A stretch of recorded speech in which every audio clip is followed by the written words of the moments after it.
യാത്രക്കാർക്ക് ആശ്വാസമായി താൽക്കാലികമായി പ്രവർത്തനം നിർത്തിവെച്ച ദുബായ് മെട്രോയിലെ 3 സ്റ്റേഷനുകൾ തുറന്നു. ഇക്വിറ്റി മാഷ്റക്ക് സർവീസാണ് പുനരാരംഭിച്ചത്. ആദ്യ ദിനം തന്നെ ആയിരക്കണക്കിന് യാത്രക്കാർ സ്റ്റേഷനുകളിലെ സേവനം ഉപയോഗപ്പെടുത്തി.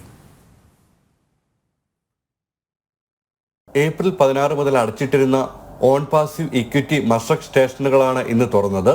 ഇന്നലെ Dubai road and transport authority ഈ സ്റ്റേഷനുകളിലെ സർവീസ് പുനരാരംഭിക്കുമെന്ന് അറിയിച്ചിരുന്നതിനാൽ ആയിരങ്ങളാണ് യാത്രക്കാരായി എത്തിയത്. ദുബായ് മെട്രോയുടെ പ്രവർത്തനത്തിലും പരിപാലനത്തിലും ഉത്തരവാദിത്തമുള്ള കമ്പനിയായ കിയോലിസ് മിത്സുബിഷി ഹെവി ഇൻഡസ്ട്രീസുമായി സഹകരിച്ച് ദുരിതബാധിത സ്റ്റേഷനുകളിൽ ദുബായ് മെട്രോ സേവനം വേഗത്തിൽ പുനഃസ്ഥാപിക്കാനുള്ള RTIയുടെ കഠിന ശ്രമങ്ങൾക്കാണ് ഫലം കണ്ടത്.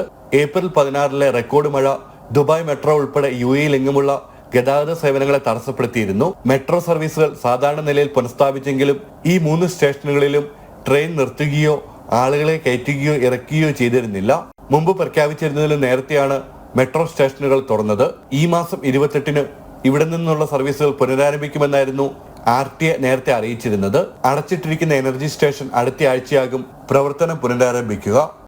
ജനം, ദുബായ്.